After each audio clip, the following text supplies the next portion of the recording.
Hi friends, welcome to your YouTube channel. तो दोस्तों, disclaimer पढ़ना अनिवार्य है। तो वीकली का एनालिसिस करेंगे, जिसमें मैं आपको पूरे वीक के लिए जो भी होगा वो बताने की कोशिश करूंगा।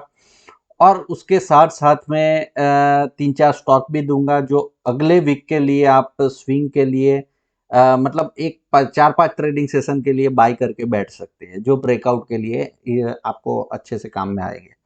चलिए ठीक है, पिछले वीक में हमने जैसे एनालिसिस किया था आपको याद ही होगा। पहले डेली चार्ट के ऊपर जाके दिखा देता हूं। देखिए यहाँ पे बाय ऑन डिप्स का मैंने जैसे बताया था, डिप्स मिलेगा तो बाय करना है। बाय करने के बाद में आप देखिए 18,120-30 के पास में लो लगाया मार्केट ने, और 18,500 तक, मतलब 400 पॉइंट की मोमेंटम मिली स्विंग ट्रेडरों के लिए। ठीक है, और इंट्राडे में तो हर दिन मैं बताता ही हूँ। ठीक है, अब आज अगले हफ्ते के लिए भाई, कल से मंडे को क्या ट्रेडिंग करना चाहिए वो उसके ऊपर एनालिसिस के ऊपर आ जाते हैं। तो आपके सामने निफ्टी का चार्ट पहले एनालिसिस करेंगे, उसके बाद में बैंक निफ्टी का एनालिसिस करेंगे।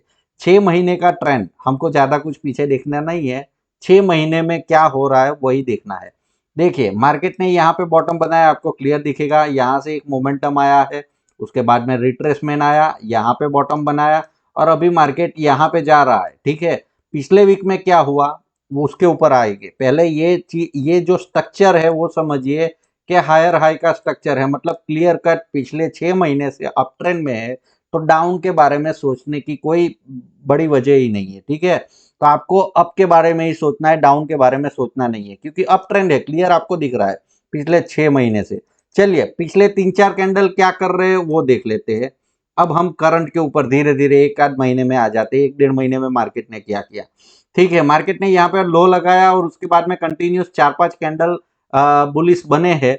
तो एक दो कैंडल बेरिशनेस आना लाजमी है। ठीक है, लेकिन एक ही कैंडल आया, क्योंकि लाइफ हाई के आसपास में ही निफ्टी भी ट्रेड कर रहा है, और बैंक निफ्टी लाइफ हाई को निकाल दिया है। तो यहाँ पे ज्यादा होल्ड नहीं करेगा, एक आध 1.5 वीक के लिए मार्केट होल्ड करता है और उसके बाद में निकल जाता है। तो ये यहाँ पे ब्रेकआउट हुआ है, क्लियर कट आपको समझ में आ ही रहा होगा, और अच्छी खासी कैंडल। अब इसका फॉलो थ्रू मिलना चाहिए। ठीक है, तो उसके लिए हम प्लान करेंगे। अब क्या हो सकता है उसके बारे में ही बात करेंगे।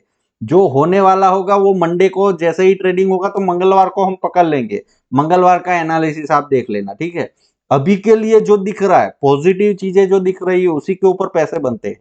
ठीक है, आप एजम्पशन डालोगे ये लाइफ हाई नहीं निकालेगा, यहां से सेल कर देता हूं, उसमें पैसा नहीं बनने वाला है, वो तो आपका एजम्पशन है। मार्केट ये क्लियर दिखा रहा है कि मार्केट बुलिशनेस से अप ट्रेंड में है। पिछले 4-5 वीक से भी कंटिन्यूस चल रहा है, यहाँ पे होल्ड किया और होल्ड को यहाँ पे ब्रेकआउट किया। ठीक है, अब उसका जो 18,600 का, तो ये वीक में हाई निकालने के लिए ये बुलिश बड़ा बुलिश कैंडल बना है, वीकनेस के बाद में रिवर्सल मिला है। ठीक है, तो फॉलो थ्रू के लिए ही हमको प्लानिंग करना चाहिए। तो मार्केट यहाँ पे क्लियर कट आपको अप ट्रेंड में दिख रहा है, उसके लिए एक ही रजिस्टेंस है। जो रजिस्टर आपको, मुझे तो नहीं लगता, लेकिन मंडे के लिए आपको उसको ध्यान में लेना चाहिए 18,016-30 के आसपास में। ठीक है, जो यहाँ से 130 पॉइंट है। तो मतलब क्या है कि अगले वीक में पॉजिटिव रहना है। बाय ऑन डिप्स का मार्केट अब यहाँ पे सपोर्ट ढूंढ लेते हैं। देखिए यहाँ पे सपोर्ट तो वैसे कोई मौजूद नहीं है, आपको ये क्लियर कट यहाँ पे एक सपोर्ट दिखेगा। ठीक है, जहाँ पे लो लगा के आया है वहां पे सपोर्ट दिखेगा, और उसके बाद में हमको सपोर्ट देखना है तो डेली चार्ट के ऊपर जाना पड़ेगा, क्योंकि यहाँ पे देखिए ये वीकली वाला आएगा, क्योंकि यहाँ से निकल गया है। अब यहाँ से यहाँ तक आएगा तो रिवर्सल फॉर्म हो जाएगा। तो यहाँ तक हमको सपोर्ट ढूंढना नहीं है। ठीक है, यहाँ तक सपोर्ट नहीं मिलने वाला है। उसके लिए बेस्ट सपोर्ट, जो अच्छा मतलब सपोर्ट कहलाएगा, वो ये लेवल कहलाएगा, जो प्रीवियस हाई था ना, और उसको इसने रिस्पेक्ट किया है फ्राइडे के दिन। तो ये बेस्ट सपोर्ट है 18,450। इसके ऊपर जब तक रहता है आपको बाय ही करना है। मंडे के दिन ये लेवल के आसपास में मिले तो आपको बाय का प्लानिंग करना चाहिए। टारगेट आपका 18,600, और वॉलेटिलिटी विक्स के हिसाब से एक वीडियो में आने मेरा पेंडिंग है, लेकिन मुझे जैसे ही टाइम मिलेगा तो उसके ऊपर विक्स कैसे कैलकुलेशन करना है, कितना मार्केट जा सकता है, उसके ऊपर हम बात करेंगे। ठीक है, तो ये आपको सपोर्ट मिल गया। अब कितना ऊपर तक जा सकता है, ब्रेकआउट मिलने का कितना चांसेस है वो देख लेते हैं। अभी वॉलेटिलिटी पिछले वीक का देख लेते हैं, कितने पॉइंट का मोमेंटम हुआ है भाई, 400 पॉइंट का मोमेंटम हुआ है। ठीक है, 18,500 चल रहा है, तो मतलब हम मोटे में मोटी अगर 18,600 निकाल देता है तो 19,000 तक का टारगेट हम रख सकते हैं, ठीक है। ये क्या कैसे मैंने निकाला, आप यहाँ पे देखिए ये लो लगा है, लो से हाई, तो मतलब अभी के वॉलेटिलिटी के विक्स के हिसाब से ही मार्केट ने 390 पॉइंट का मूवमेंट किया है, तो 390 पॉइंट का मोमेंटम आ सकता है, ठीक है।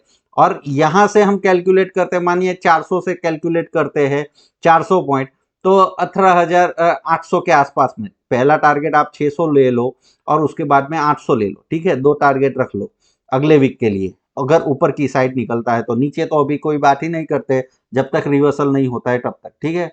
बैंक निफ्टी की बात करते हैं, देखिए बैंक निफ्टी में कोई भी यहाँ पे हरदन है, लाइफ हाई के ऊपर खड़ा है, और मार्केट में पिछले वीक में भी मैंने बताया था कि ये होल्ड करके आया है, तो ये होल्ड करने वाला है नहीं, और ये अपनी स्पीड को बढ़ा रहा है। देखो ये दो कैंडल को देखो, ये ब्रेकआउट के बाद में थोड़ी थकान लग रही थी, लेकिन पिछले वीक से कोई थकान नहीं लग रही है, ठीक है। तो यहाँ पे हमको सपोर्ट देख लेना है, देखो स्ट्रॉन्ग सपोर्ट यहाँ पे ही है, ठीक है। 42,000 टू 60 के आसपास में सपोर्ट है, उससे पहले भी मुझे एक सपोर्ट देना पड़ेगा, क्योंकि इतना भी ज़्यादा रिट्रेस हो जाएगा ऐसा नहीं होगा। ये स्विंग बनाते हुए जा रहा है, क्योंकि ये स्विंग ब्रेक करेगा तो फिर उसका ट्रेंड चेंज हो जाएगा, ठीक है। तो ये स्विंग ब्रेक नहीं होना चाहिए, तो यहाँ पे ये लक्ष्मण रेखा है अपना, 42,260 के नीचे क्लोजिंग आ गया, तो मतलब ये अप ट्रेंड खत्म हो गया और मार्केट नीचे रिट्रेस करने जा रहा है, ऐसा आपको समझना है। ट्रेंड रिवर्स कर दिया, ठीक है। अब यहाँ पे सब रजिस्टेंस के बारे में सपोर्ट और अगले वीक के लिए आपको ये मिल सकता है, ठीक है। ये जो लेवल है ना हाई का, ठीक है, 42,630 के आसपास में, मतलब यहाँ से 300 पॉइंट नीचे आप बाय ऑन डिप्स का मार्केट है, तो डिप्स मिलता है शायद एक आध, तो आप बाई कर सकते हो। और ऊपर बढ़ता है तो इसमें स्काई ऑफ द लिमिट है। टारगेट निकाल लेते हैं, वीकली के ऊपर जाते हैं, पिछले वीक का कितना भाई मार्केट में मोमेंटम किया है वो देख लेते हैं, उसके हिसाब से कैंडल का फॉलो थ्रू भी मिलना चाहिए। 1,000 पॉइंट का मोमेंटम हुआ है शायद, ठीक है। यहाँ पे मैं थोड़ा जूम करके देख लूँ एग्जैक्ट।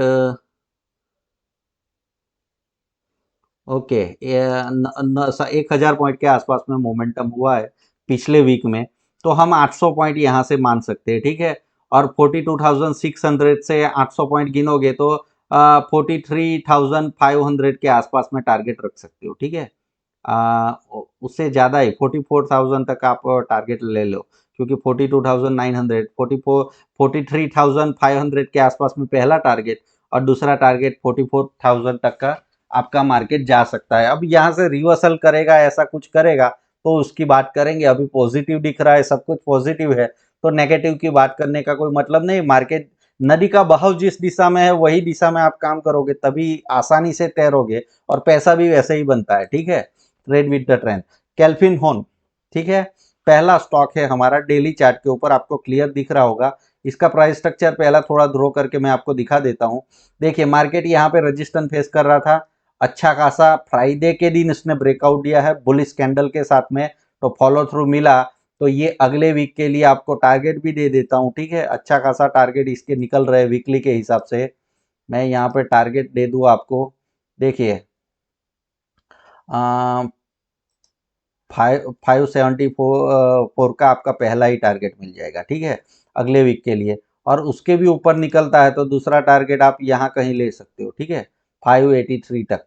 अब ये बहुत बुलिश है और बड़ा बड़ा कैंडल बनाने लग गया है दूसरा भी कैंडल, तो इसके भी ऊपर निकल सकता है, लेकिन यहाँ तक आप टारगेट मान सकते हो और इसको बाय करके बैठ सकते हो। कैल्फिन होम स्टॉप लॉस भी आप अपने हिसाब से, ये जो प्रीवियस फ्राइडे के दिन का लो है वहाँ पे स्टॉप लॉस भी डालना चाहिए, ठीक है। इसका ब्रेकआउट करता है तभी फॉलो थ्रू मिल जाएगा, और इसको बाय की ओर आप देख सकते हो, ठीक है, अच्छा खासा मोमेंटम मिलेगा। उसके बाद में इंडियन एनर्जी एक्सचेंज IEX, ठीक है, इसका भी ब्रेकआउट हुआ है। आप देखिए यहाँ पे आपको क्लियर मैं ड्रॉ करके दिखाऊँ, देखिए ये रजिस्टर्ड एरिया था, ये सपोर्ट यहाँ पे साइडवेज हुआ था। ट्रेंड की बात करें तो डाउन ट्रेंड में था, ये आपको ट्रेंड लाइन का भी ब्रेकआउट दिया है, अच्छा ब्रेकआउट है 150 के ऊपर। इसका भी टारगेट अच्छा खासा निकल सकता है, 163 के आसपास में जा सकता है अगले वीक के लिए, ठीक है। और ये अच्छा खासा टारगेट आपको मिल सकता है, इसके भी ऊपर जा सकता है, यहाँ तक भी 171 भी ले सकते हो, लेकिन पहले यहाँ तक अचीव होने दो, उसके बाद में आगे की बात करेंगे। लेकिन अगले वीक के लिए इसमें बाय करके चलना चाहिए। फ्राइडे और थर्सडे के लिए अच्छा खासा मोमेंटम हुआ है, यही मोमेंटम को कंटिन्यू करेगा। L&T हाउसिंग फाइनेंस आप देखो क्लियर कट, इसका भी आप देखो पिछले एक साल का उसने ब्रेकआउट दिया है। देखिए ये ट्रेंड लाइन जो है 1 2 3 4 टच हुआ, 5 टच हुआ और यहाँ पे फ्राइडे के दिन बहुत अच्छा बुलिश कैंडल बना है, तो इसके टारगेट भी अच्छे खासे आ सकते हैं। ठीक है, 86 है तो 100 तक जा सकता है, सीधा 100 तक। ठीक है, 100 साइकोलॉजिकल लेवल है, तो वहां पे ठहरेगा क्या करेगा वो उसके बाद में आगे का टारगेट बढ़ाएंगे। लेकिन आप 99 तक के टारगेट ले सकते हो। और इसका मोमेंटम आप देखो, मैं थोड़ा डिलीट कर देता हूँ। देखिए बहुत अच्छा मोमेंटम आया, 5% ऊपर जाके बंद हुआ है और अभी तक ऐसा कोई भी मोमेंटम नहीं था। ब्रेकआउट हुआ है, अब ब्रेकआउट फेल्योर भी हो सकता है। तो फेल्योर के लिए क्या देखना है, ये हाई निकलता है उसके बाद में आपको बाय करना है। ठीक है, ये तो समझ में ही आ जाएगा, ये हाई निकलता है, वॉल्यूम थोड़ा देख लेना, वॉल्यूम भी हाई ही होगा। ठीक है, और यहाँ पे ये जो एक ही कैंडल का स्टॉप लॉस, बस ज्यादा कुछ स्टॉप लॉस लगाने का जरूरत नहीं, जो जो ब्रेकआउट कैंडल है वही कैंडल का स्टॉप लॉस लगा लीजिए, तो आपको ज्यादा कोई जल्द मतलब परेशानी नहीं होगा। उसके बाद में देखते हैं विप्रो। देखिए विप्रो का भी एक साल के बाद में ब्रेकआउट मिल रहा है उसके ट्रेंड के हिसाब से, पहला टच, दूसरा टच, तीसरा, चौथा, पांचवा, छठा, बहुत ही अच्छा ब्रेकआउट है। और इसने में भी अच्छा खासा वॉल्यूम के साथ में बाइंग आया है, 402 के ऊपर है और इसका टारगेट आप 420 से 450 तक का रख सकते हो। ठीक है, और ये 1 से 1.5 वीक में आ जाएगा। ठीक है, ये थोड़े स्विंग है, स्विंग आप समझ सकते हो ना, 5-6 दिन के लिए स्टॉक दिए हैं। हर दिन का इंट्राडे के स्टॉक तो मैं आपको जो मॉर्निंग का व्यू देता हूं उसमें देता ही हूं। ठीक है, तो बढ़िया से प्रॉफिट करिए, मिलते हैं अगले वीडियो में। Happy trading.